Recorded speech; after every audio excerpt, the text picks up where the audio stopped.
자, 하나님 말씀 같이 보겠습니다. 에베소서 4장 22절로 24절까지 합독하겠습니다.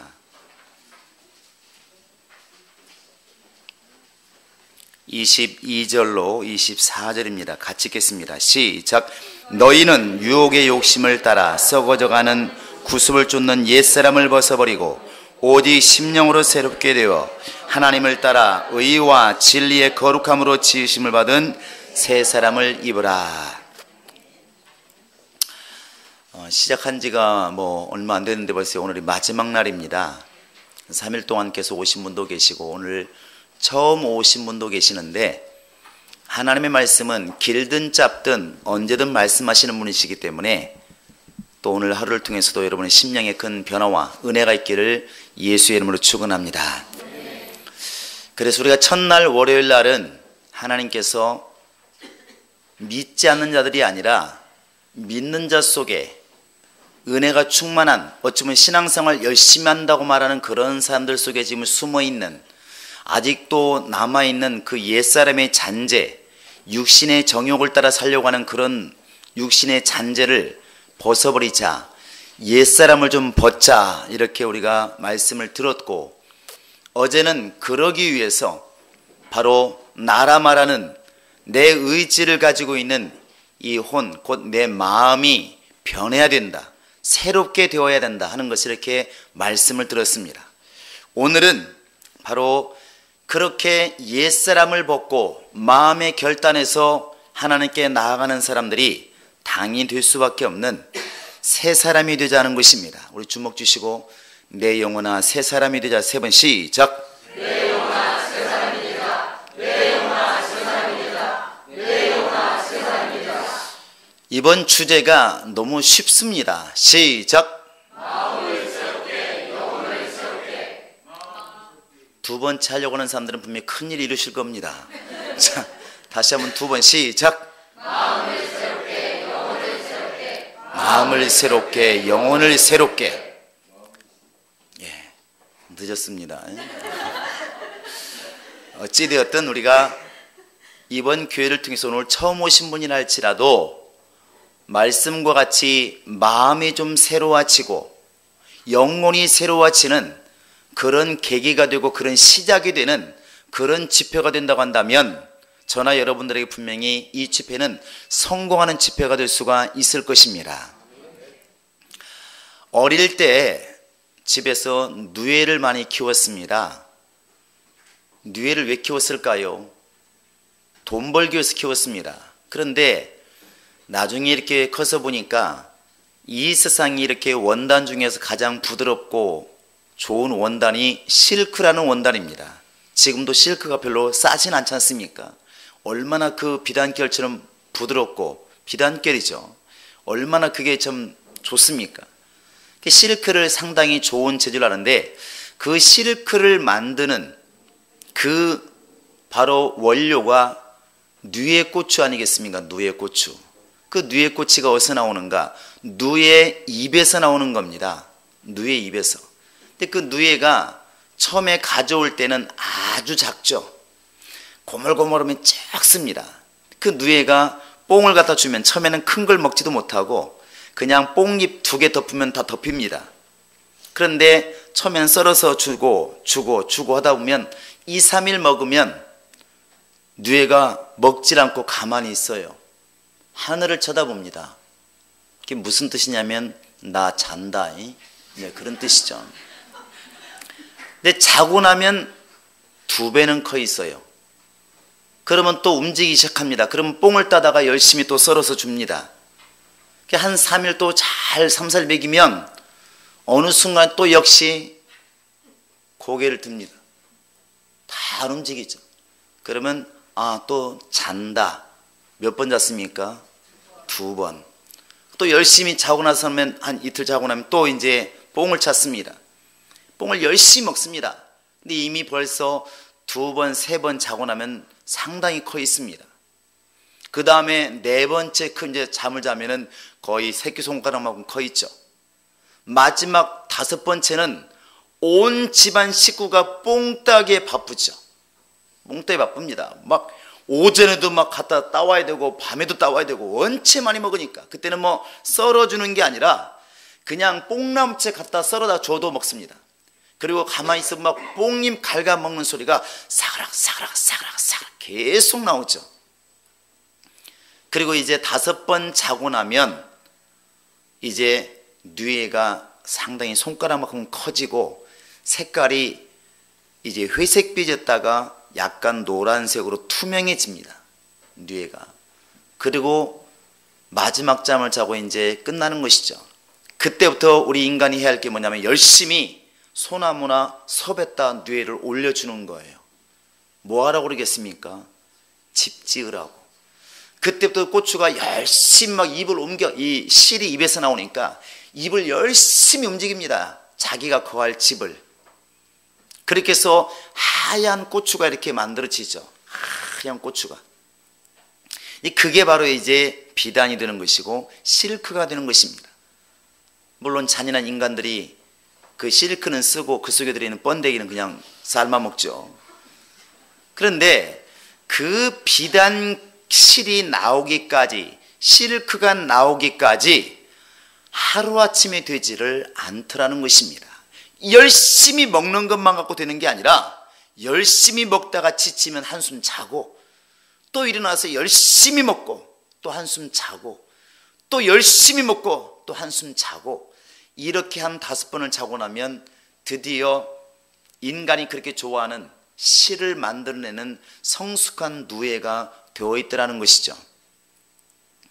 우리가 어느 날 예수 믿었다고 해서 그 사람이 당장 예수와 같이 말하고 예수와 같이 생각하고 예수와 같이 그렇게 능력을 행하고 그러면 얼마나 좋을까?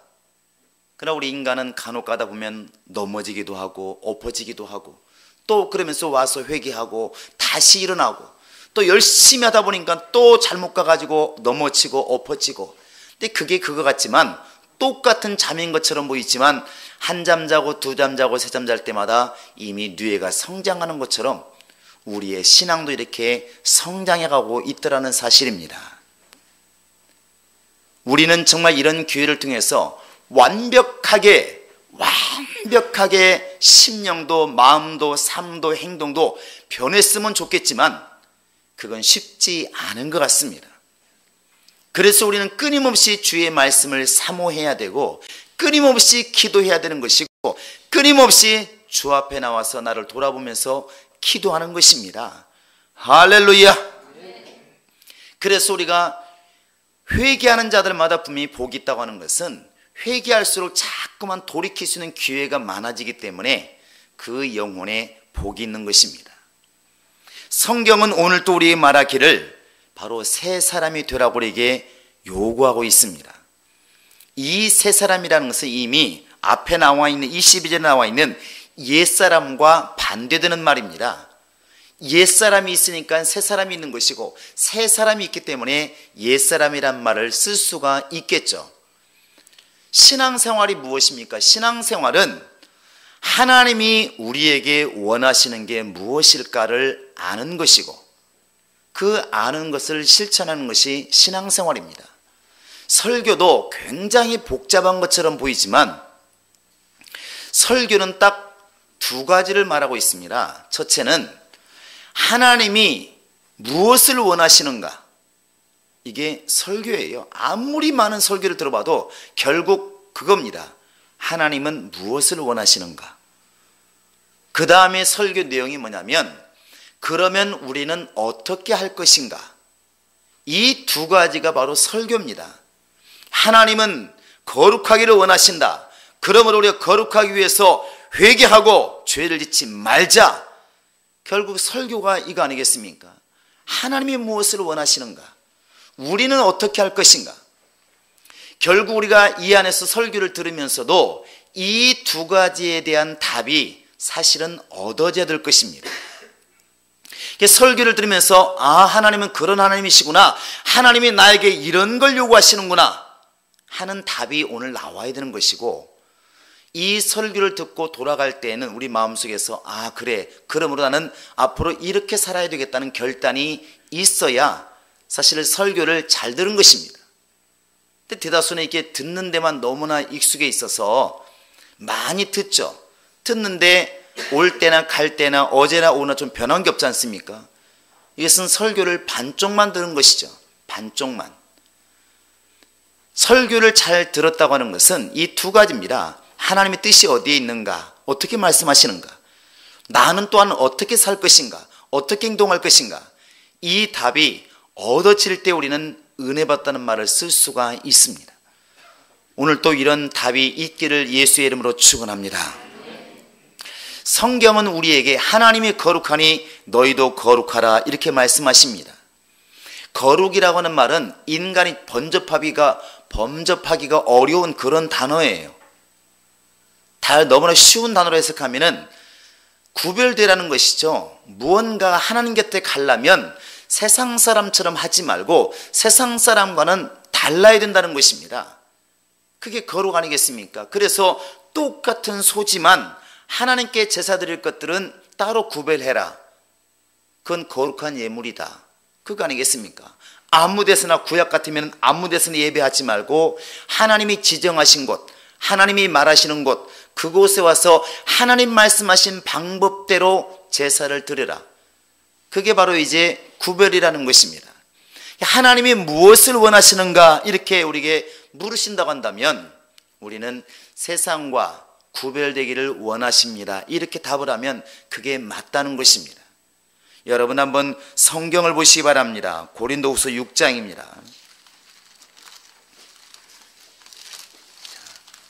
고린도후서 6장을 보시겠습니다. 우리 14절부터 우리 한번 끝절까지 보시겠습니다. 자, 시작. 너희는 믿지 않는 자와 멍에를 같이 하지 말라. 의와 불법이 어찌 함께하며 빛과 어둠이 어찌 사귀며 그리스도와 벨리알이 어찌 조화되며 믿는 자와 믿지 않는 자가 어찌 상관하며 하나님의 성전과 우상이 어찌 일치가 되리요. 우리는 살아계신 하나님의 성전이라. 이와 같이 하나님께서 가라사대 내가 저희 가운데 거하며 두루 행하여 나는 저희 하나님이 되고 저희는 나의 백성이 되리라 하셨느니라. 그러므로 주께서 말씀하시기를 너희는 저희 중에서 나와서 따로 있고 부정한 것을 만지지 말라.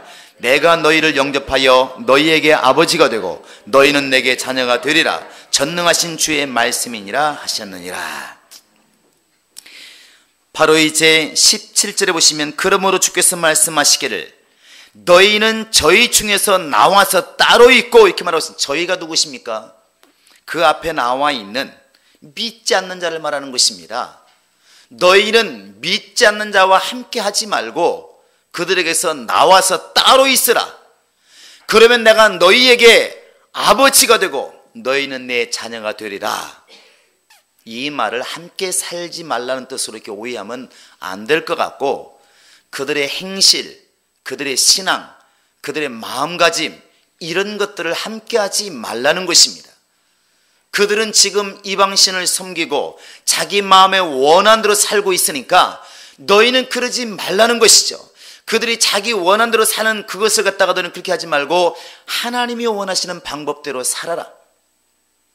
그들은 자기 원하는 신을 만들어 놓고 섬기지만 우상을 만들어 놓고 섬기지만 너희는 그렇지 말고 살아계신 하나님을 섬기며 살아라 하는 거 아니겠습니까? 따로 나와 있어라. 구별되라는 것입니다. 하나님이 원하시는 것은 세상 사람과 같지 않게 나오라는 것이죠. 하나님이 이것을 원하시는 것입니다. 그래서 우리가 첫날 들은 것처럼 유혹의 욕심을 따라 썩어져가는 구습을 쫓는 옛사람을 벗어버리라 하는 말과 같은 말 아니겠습니까? 내 육신의 정욕을 따라 살려고 하는 그 마음, 마귀의 속성을 따라 살려고 하는 그 마음, 아직도 마귀의 습성이 남아있어서 마귀의 성품이 들어가고 있는 이 모든 것들을 다 벗어버리고 이제는 바로 예수를 따라가는 사람으로서 예수와 같은 삶을 살아라. 그런 옛사람과 좀 구별되었으면 좋겠다. 그 옛사람과 좀 다른 사람이 되었으면 좋겠다. 이것이 하나님이 우리에게 원하시는 겁니다. 그러기 위해서 우리가 마음을 좀 고쳐 먹어야 되는 것이고 오늘 말씀에 딱 24절을 보시면 하나님을 따라 이런 말이 나와 있습니다. 하나님을 따라. 다른 말로 말하면 하나님처럼, 하나님과 같이, 이런 말입니다. 너희는 하나님을 따라서 좀 새 사람이 되었으면 좋겠다. 어떻게 새 사람이 되느냐? 의와 진리의 거룩함으로 지으심을 받은 그런 새 사람이 되었으면 좋겠다. 이렇게 지금 에베소 교인들 향해서 믿지 않는 사람이 아니라 믿는 사람을 향해서 지금 바울이 외치고 있는 것입니다. 하나님을 따라서, 여러분 앞에 보시면 구습을 쫓는과 하나님을 따라, 여러분 이것은 전혀 대비되는 말입니다. 또 욕심을 따라가는 사람, 하나님을 따라가는 사람, 너무나 분명하게 대비시켜 놓고 있지 않습니까?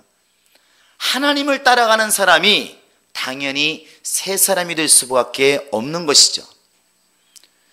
그래서 우리는 우리 자신이 지금 어디 선에 서 있는지, 누구인지를 분명히 아는 게 중요합니다.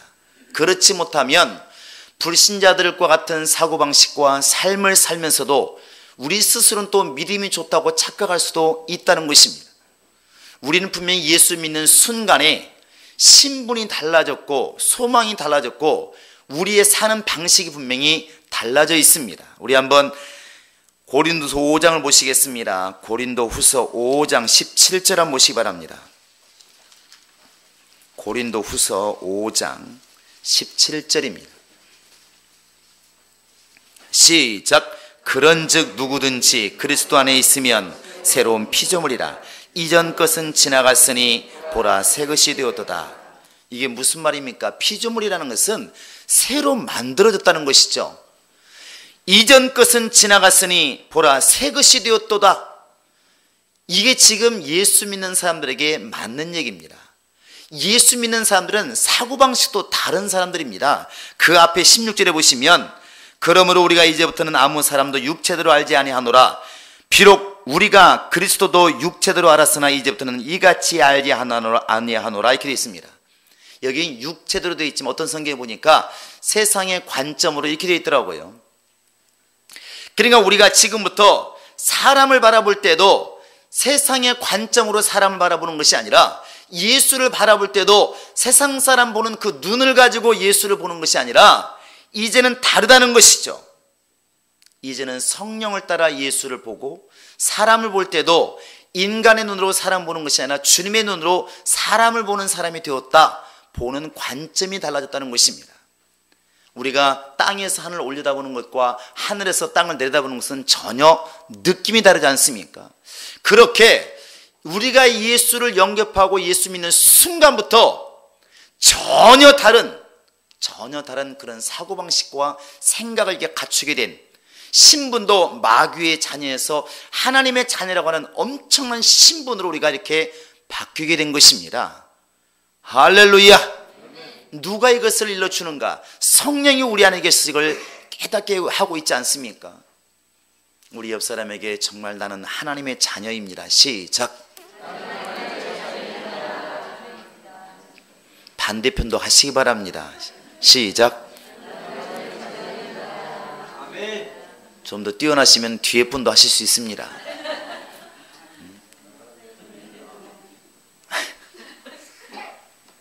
이게 제일 어색해서 원래 하지 말라고 그러는데 우리는 자꾸 해야 됩니다. 예수 믿는 사람들은 홀로 사는 신앙생활을 저도 주님이 원하시는 게 아니기 때문에 자꾸만 여러분 하셔야 됩니다. 주변을 돌아보는 신앙을 갖기를 바랍니다.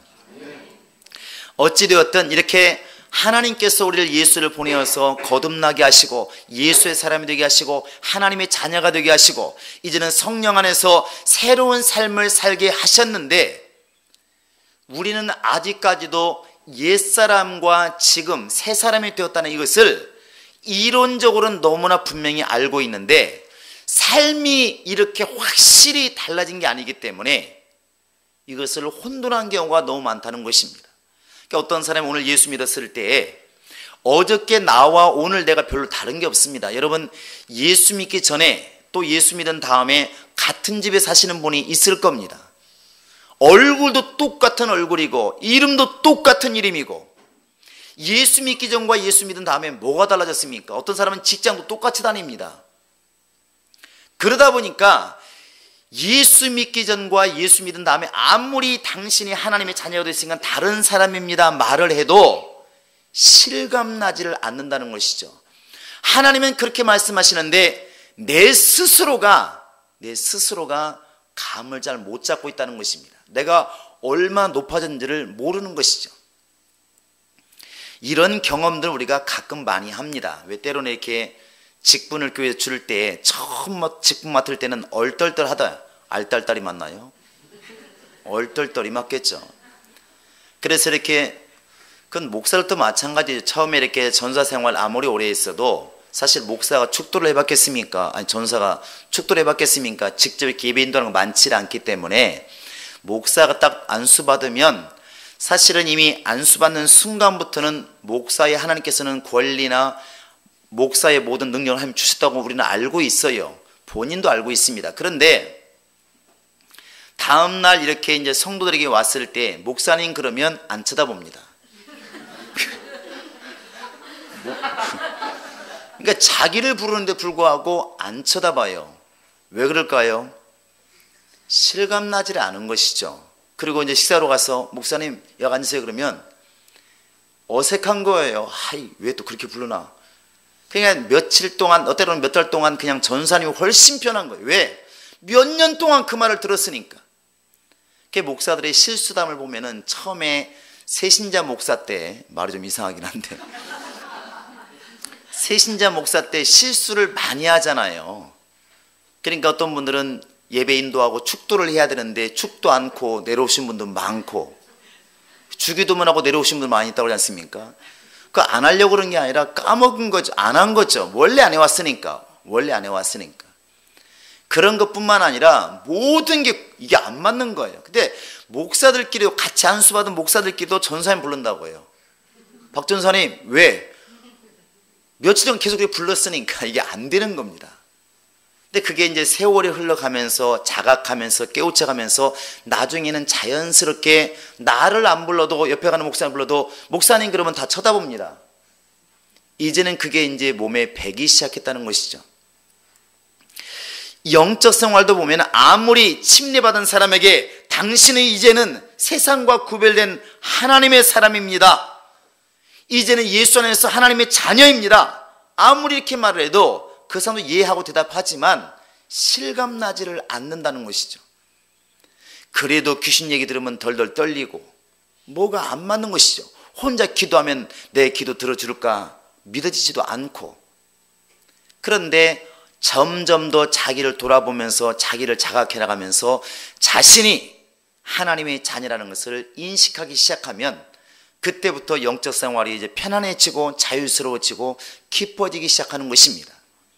그때부터는 내가 하나님의 자녀라는 것이 의심이 가는 것이 아니라 하나님의 자녀임에도 불구하고 왜 하나님 자녀답게 못 살까?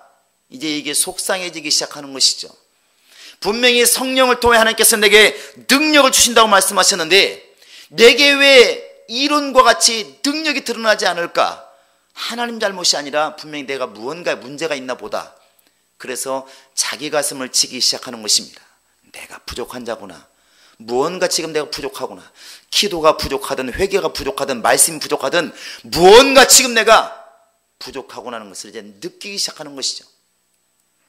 그럼 처음 새신자와 오래된 사람이 가슴을 치는 건 좀 약간 달라요. 신앙생활을 오래 한 사람들은 자기에 대해서 꾸짖을 게 너무 많은 것이죠. 너무 많습니다. 사실은 오늘 또 이제 새 사람을 입으라 이렇게 말하고 있는데 그 새 사람이 되면은 나타나는 증거가 있습니다. 이것도 하나하나 뜯어보면 또 답답할 일이 많이 있죠. 분명히 예수 믿으면 증거가 드러납니다. 그게 뭐냐면 성령 받으면 성령의 열매가 있을 것이고 회개하면 회개의 열매가 있지 않겠습니까? 그러면 예수 믿고 우리가 새 사람이 되었으면 새로운 피조물이 되었으면 완벽하게 새로운 피조물이 되었으면 새로운 열매가 나타나야 정상입니다. 열매가 없는 것은 주님께서 보실 때에 무화과 나무처럼 잎은 무성하지만 열매가 없는 나무는 이미 찍어버리라 그런 것처럼 잘못된 나무라는 것이죠. 그래서 마태복음 7장 15절 이하에 보시면 거짓 선자들을 좀 조심해라. 어떻게 가시나무가 좋은 열매 맺을 수가 있겠느냐? 그럴 수가 없다. 열매를 보고 그 나무를 알지니, 이렇게 되어 있습니다. 그렇기 때문에 당연히 좋은 나무는 좋은 열매가 맺을 수밖에 없다는 것이죠. 어찌 성령이 오셨는데 성령의 열매가 없을 수가 있을까? 어떻게 가슴에 불을 안고 되지 않을 수가 있을까? 어떻게 내가 향수를 뿌렸는데 향수 냄새가 안 날 수가 있을까? 그럼 불가능하다는 것이죠. 그러면 우리가 예수를 내 영혼에 품었으면 사실은 예수의 냄새, 예수의 능력, 예수의 말씀, 예수의 모든 순종의 모습이 나타나야 되는데, 그렇지 못하다고 하는 것은 내가 열심히 지금 신앙생활을 하고 있고 예수를 잘 믿는다고 생각하고 있을지 몰라도 하나님의 눈으로 보면 뭔가 잘못 가고 있다는 거 아니겠습니까? 그 우리는 진단하는 방법을 좀 바꿔야 될 것 같습니다. 오늘날 이렇게 신앙을 진단하는 이런 진단법이 많은 사람들이 너무 쉽게 교회에 잘 나오고 11조를 잘 드리고 열심히 막 큰 소리 찬양하고 열심히 막 하면은 눈에 보이는 사람이 육체가 열심히 나오면 참 신앙생활 열심히 한다. 우리 잣대가 그렇습니다. 그런데 그 잣대는 사실 율법적인 잣대입니다. 구약시대에는 몸만 여기 앉아 있으면 주일날 몸으로 일하지 않으면 그 사람은 안식일을 잘 지킨 겁니다. 그래서 예수께서 말씀하시기를 아니다. 마음으로 남의 것을 도둑질했으면 이미 그건 도둑질한 것이다. 율법에서는 내가 몸으로 사람을 죽이지 않았으면 살인한 것이 아니지만 예수의 율법은 네가 마음으로 다른 사람을 미워하면 이미 살인한 것이다, 이렇게 말합니다. 아무리 몸이 교회 안에 와 있어도 마음이 딴 데가 있으면 이미 예배 안 한 거라는 것이죠. 그래서 11조 얘기할 때도 네가 박하와 근체 11조만 드릴 게 아니라 의와 인과 신도 함께 드리라, 이렇게 말하지 않습니까? 전혀 다른 얘기죠. 그러니까 신앙의 잣대도 우리가 이렇게 열심히 교회에 나오고 큰 소리로 찬양하고 큰 소리로 기도하고 이런 모습들 나쁘다는 것이 아니라 그런 모습은 신앙을 판단하면 오류가 생길 수가 있다는 것입니다. 예수님은 열매를 보시겠다는 것이죠. 네가 그렇게 충만하냐? 너를 통해 전도의 열매가 얼마나 있느냐? 네가 그렇게 충만하냐? 과연 너를 통해서 겸손함이 얼마나 드러났느냐? 예수님 말씀하시길 난 이 땅에 섬김받으러 온 것이 아니라 섬기러 왔다고 그랬는데 과연 그렇게 충만함이 과연 얼마나 많은 사람을 섬겼느냐? 주님은 그 열매를 보신다는 것입니다. 참 무섭고도 냉정한 판단이죠. 그래서 우리가 지금 새 사람을 입게 되면은 새 사람을 입는 순간에 나타나야 될 열매가 있습니다. 그건 오늘 25절부터 끝절까지 이렇게 나와 있습니다. 한번 여러분 성경을 보시기 바랍니다. 25절에 보시면 그런즉 거짓을 버리고 각각 이웃을 더불어 참된 것을 말하라, 이렇게 되어 있습니다. 이 그런즉이란 말은 앞의 말과 연계된 것입니다. 너희가 새 사람을 입었으면 당연히 이렇게 될 것이라는 것이죠. 거짓을 버리고 이웃으로 더불어 참된 것을 말하라. 26절에 보시면 분을 내어도 죄를 짓지 말며 해가 지도록 분을 품지 말고 27절까지 같은 말입니다. 마귀로 틈을 타지 못하게 하라. 쉽게 말하면 다른 성경에 보면 너희가 분을 내고 정말 화를 풀지 못하면 그것이 마귀가 틈타는 기회가 된다, 이렇게 되어 있습니다. 바로 새 사람이 되면은 분을 품지 않고 마귀로 틈을 타지 못하게 한다는 것이죠. 그리고 28절에 보시면 도둑질하는 사람이 있으면 이제부터는 도둑질하지 말아라. 그리고 이제 29절에 보시면 더러운 말은 입 밖에도 내지 말아라. 도리어 은혜를 끼치는 말을 해라. 30절에 보시면 성령을 근심하게 하지 말아라. 그리고 31절 32절 악독과 노함과 분냄과 떠드름과 회방하는 것 다 버려라. 그리고 사람들 좀 불쌍히 여겼으면 좋겠다. 바로 그리스도 안에서 너희를 용서하심 같이, 하나님이 너희를 용서하심 같이, 이렇게 우리에게 말씀하고 있습니다. 이것을 옛사람이란 말로 딱 보면은 반대로 되어 있습니다. 반대로. 너무 쉬워요. 우리가 지금 하나님 우리를 거룩하게 구별하기를 원하시고 우리가 지금 세상 사람과 다른 삶 살기를 원하시는데 하나님을 화나게 만드시려면 반대로 하시면 됩니다. 옛사람처럼 하시면 돼요. 보실까요? 25절에 보시면 이웃과 더불어 거짓을 말하라. 26절 분을 내어도 계속 화를 내고 마귀로 틈을 타게 해라. 28절 도적질하는 사람은 계속 도적질해라. 29절 더러운 말은 계속해서 사람들 시험 들게 해라. 30절 성령을 근심하게 해라. 31절 31절 악독과 노함과 분냄과 떠드는 거 회방하는 것을 계속해라. 31절에 보시면 하나님은 너희를 용서하셨지만 너희는 용서하지 말아라. 절대로 용서하지 말아라. 이렇게 답이 나오는 것이죠. 너무 쉽지 않습니까? 그런데 우리가 여기서 하나 또 깨달아야 될 것은 예수 믿으니까 이렇게 살아야 되겠다. 우리가 지금까지 이렇게 많이 접근한 것 같습니다. 그런데 하나님 말씀하신 성경을 잘 보면 그런 차원이 아니고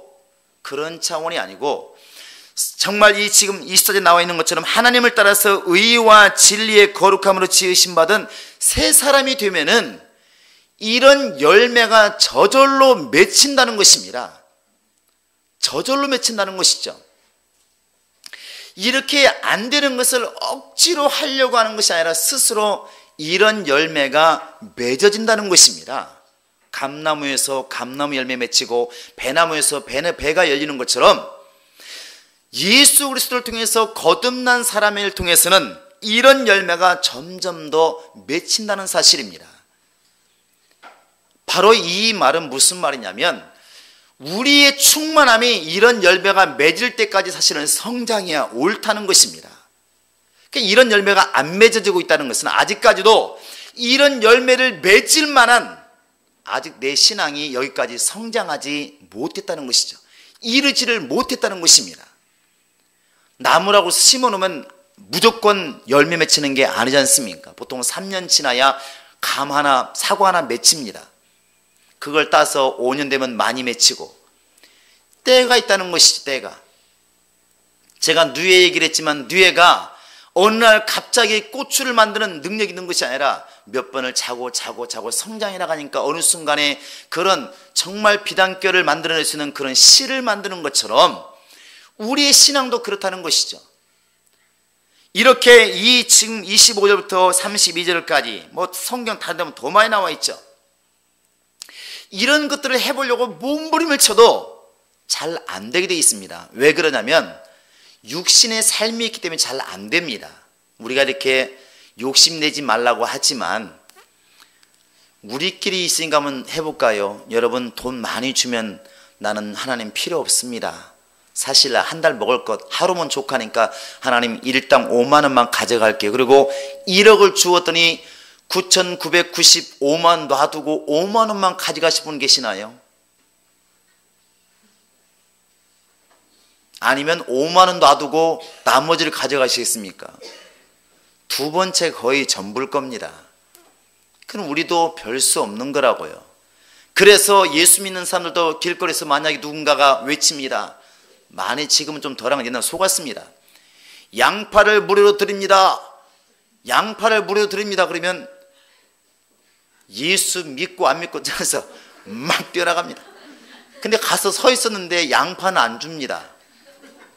계속 딴소리만 하고 성질만 더럽게 나죠. 그 뭘 얘기하고 있느냐?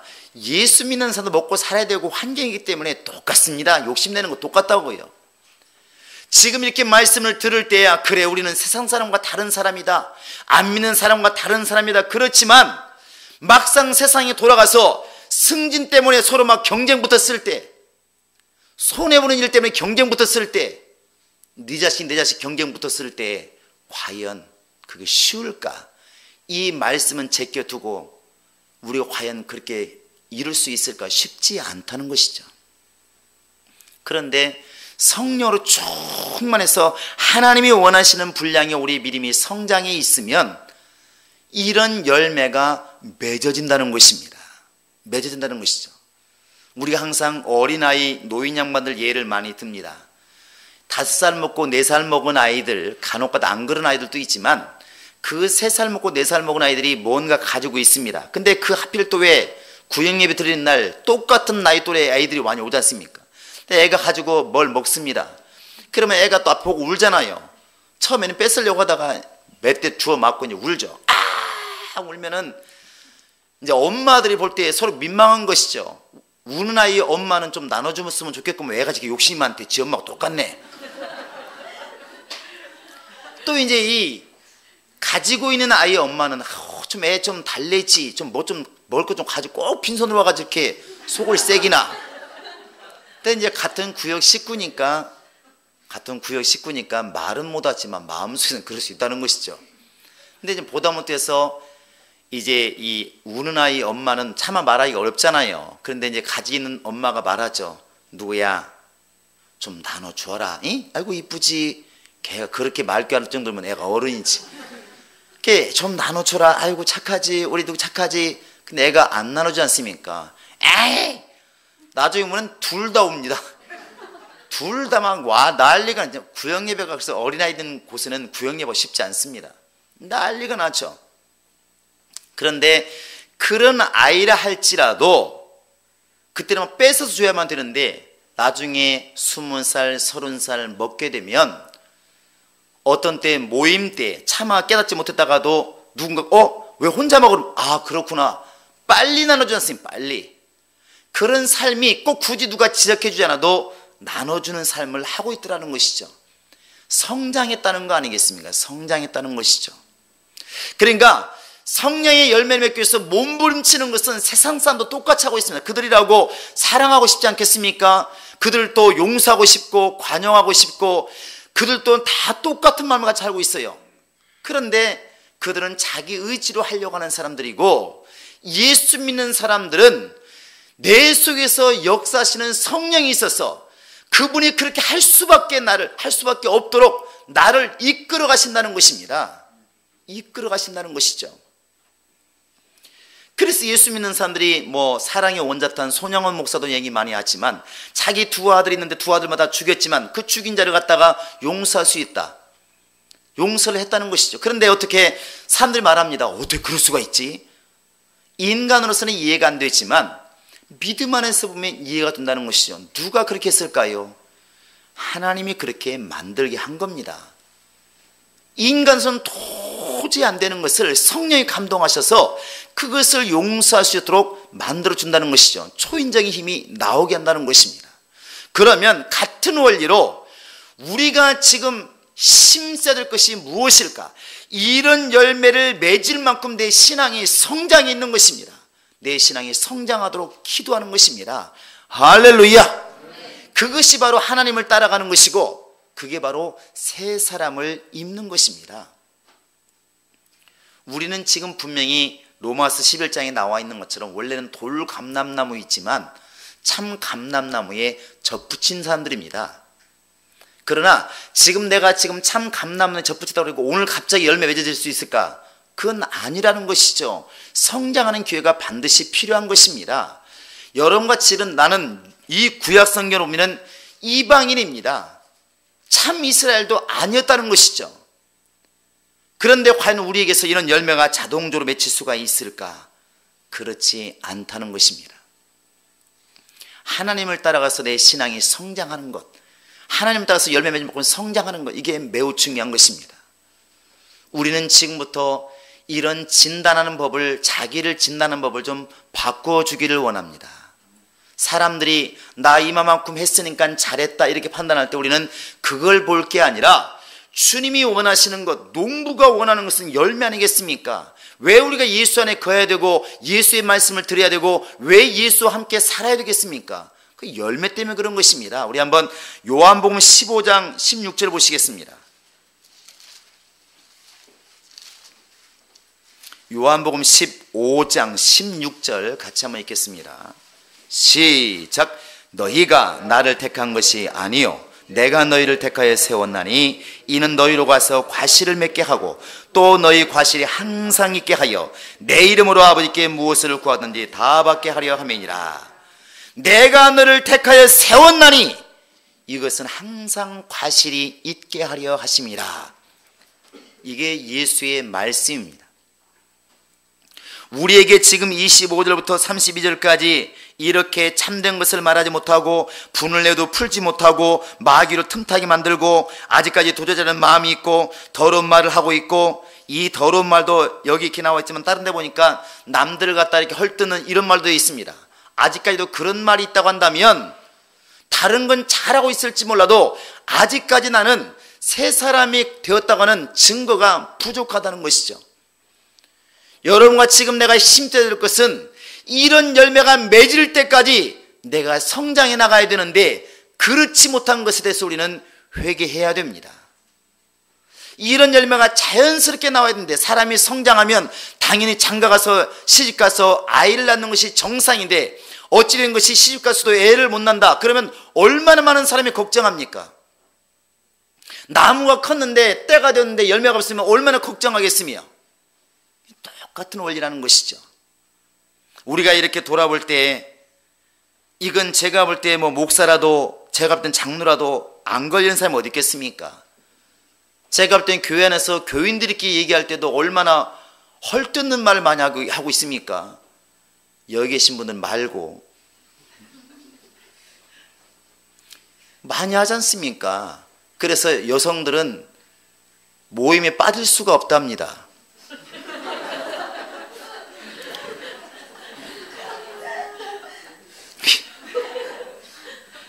속이 다 있어요. 세 명이 항상 친하다가 한 명이 빠지는 순간에 이제 두 명이 이제 막 쏘아대는 것이죠. 김 지사 왜 그런데? 나 진짜 혼나 저번에 막 짜증나 죽을 뻔했어. 그러게. 다음에 이제 또 다르죠. 다음에 둘이 만나고 또 얘기하는 거예요. 네 흉 더럽게 보더라. 왜 이렇게 쌓인 게 많어? 또 그러지 않습니까? 또 그 많은 사람 다음에 안 올 때 마찬가지. 그러니까 절대로 빠질 수가 없답니다. 그래서 여성들이 모임이 잘 되는지 모르겠지만, 벌써 그게 있다고 하는 그 자체가 우리가 새 사람으로서 뭔가 부족하다는 것이죠. 나무로 얘기하면 가지가 쫙쫙 뻗어 있는데 다른 가지는 다 왕성할지 몰라도 무언가 가지 하나 이미 썩어 있다는 거 아니겠습니까? 죽어 있다는 거 아니겠습니까? 하나님이 지금 바울을 통하여 그 충만한 불신자가 아니라 가장 열심히 신앙생활하고 있는 에베소 교인들 향해서 외치는 게 무엇이냐? 새 사람이 되라는 것입니다. 옛날 습관, 옛날 생각이 지금 사로잡혀가는 그 옛사람 다 벗어버리고 좀 하나님을 따라서 의와 진리로 지음받은 좀 새 사람이 되었으면 좋겠다. 새 사람 되면 뭐가 달라집니까? 이런 열매가 있다. 참된 것을 말하고 마귀로 틈을 타지 못하게 하고 용서할 줄 알고 사람들에게 은혜를 끼치는 말을 하고, 이렇게 되는 것이 새 사람 아니겠느냐. 예수 믿고 이런 열매가 맺어져야 그게 예수의 사람이라 볼 수가 있지. 이런 열매는 하나도 없는데 자기 스스로는 누구보다도 충만하다고 생각하는 그 사람, 그게 속는 게 아니겠느냐. 잎은 무성한데 주님이 원하시는 열매가 없으니 그게 바로 잘못된 거 아니겠느냐는 것이죠. 여러분, 우리가 이 열매 맺기 위해서 몸부림을 쳐도 인간의 의지로는 안 된다는 걸 이미 주님이 알고 있습니다. 이미 첫사람 아담이 속는 거 보면 모르겠습니까? 우리는 별다릅니까? 역시 마귀에게 속을 것입니다. 구약에 많은 사람 죄를 많이 지었습니다. 우리라고 별다를 게 있겠습니까? 그러기 때문에 주님께서는 기도하라고 명령하신 것이고, 성령을 의지하라고 말씀하신 것이고, 말씀을 의지하라고 우리에게 말씀한 거 아니겠습니까? 너 혼자 안 되니까, 네 의지로 안 되니까, 네 능력으로 안 되니까 하나님 도움 받아서 하나님을 따라서 이렇게 하라는 것입니다. 우리 안에 계신 성령이 무엇을 원하십니까? 우리를 쓰기를 원하십니다. 내가 순종해서 그분의 능력을 힘입어서 일하기를 원하시는 것입니다. 할렐루야. 그래서 교회에서 가장 미련한 사람이 누구이냐? 내가 할 수 있다, 내가 할 수 있다. 자신감 갖는 사람, 밖으로 말을 하든 안 하든 상관없습니다. 주님의 눈을 보았을 때 나는 굉장한 사람이라고 생각하는 그 자체가 이미 넘어질까 조심해야 될 사람이라는 것이죠. 주님은 인간의 능력을 믿는 분이 아닙니다. 그럴 것 같으면 베드로가 여러분보다 우리보다 못했겠습니까? 베드로가 얼마나 충만한 사람이고 예수를 3년 반 동안에 지켜보고 따라다니는 사람인데, 베드로의 믿음을 말씀하시면서 내가 이 반석의 교회를 세운다고 말씀하신 사람인데, 그가 뭐가 부족해서 예수께서 말씀하시기를 이 예루살렘 성을 떠나지 말고 하늘로부터 능력을 입힐 때까지, 하나님께서 너에게 능력을 주실 때까지 이 성을 떠나지 말고 기다리라. 기다리라. 이 말은 네 힘으로 안 된다는 겁니다. 네가 지금 3년 반 동안 내 모든 걸 보았다고 알고 있고 다 안다고 말할지 몰라도, 너 그렇게 생각할지 몰라도 인간의 능력으로는 안 된다는 것이죠. 그래서 하나님의 능력으로 충만해야만이 이런 열매가 맺어질 수가 있다는 것입니다. 할렐루야. 그러므로 새 사람이라는 것은 다른 게 아닌 것 같습니다. 내 모든 능력을 인정하지 않고 하나님의 능력이 아니면 살 수가 없다, 나는 성령이 아니면 살 수가 없다, 애당초 나는 죄인 중에 괴수다, 이렇게 목사가 쉽게 사는 게 아니라 진짜 내 마음속에서 끓어오르는 고백이 되었을 때에 그게 바로 새 사람이 되는 지름길이 아닐까 생각을 합니다. 우리 모두에게 그러한 능력 있기를 예수의 이름으로 축원합니다. 사람이 무슨 의미가 있겠습니까? 벌써 저와 사역하던 사람도 많이 떠나가기도 하고 이상을 완전히 떠나가신 분도 계시고, 벌써 많은 사람이 이 땅을 하직한 사람도 많고 헤어지지 않습니까?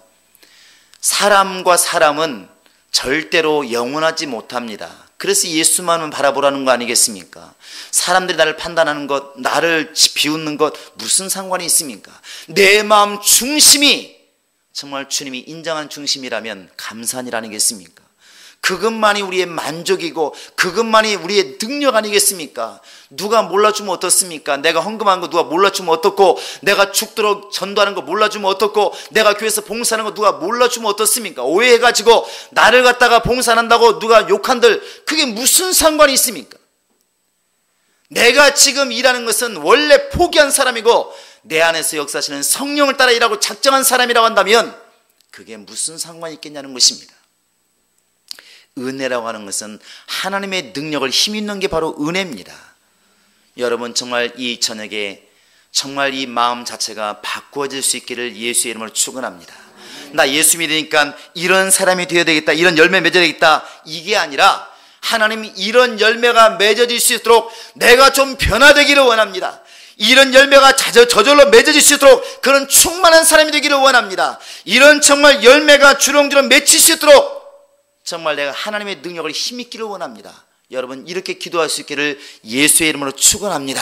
나는 그대로 두고 나 왜 이렇게 안 될까, 이렇게 안 될까 아니라 애당초에 나는 안 될 사람이라는 것을 인정하시고 정말 내 안에서 역사하시는 성령을 따라서 이런 성령이 원하시는, 하나님이 원하시는 믿음의 열매, 성령의 열매가 주렁주렁 맺혀지는 우리 모든 성도가 될 수 있기를 예수의 이름으로 축원합니다. 이 시간으로 다 같이 기도하시겠습니다. 이 시간 기도할 때 주여 정말 나를 정말 새롭게 하셔서 내 능력을 믿지 않게 하소서, 내 지식을 믿지 않게 하소서. 나는 애당초 안 되는 사람이오니 성령이 나를 감동하시고 성령이 나를 사용하셔서 성령을 통해서만 열매가 있는 하나님의 사람 되게 하소서, 하나님을 따라 사는 새 사람 되게 하소서.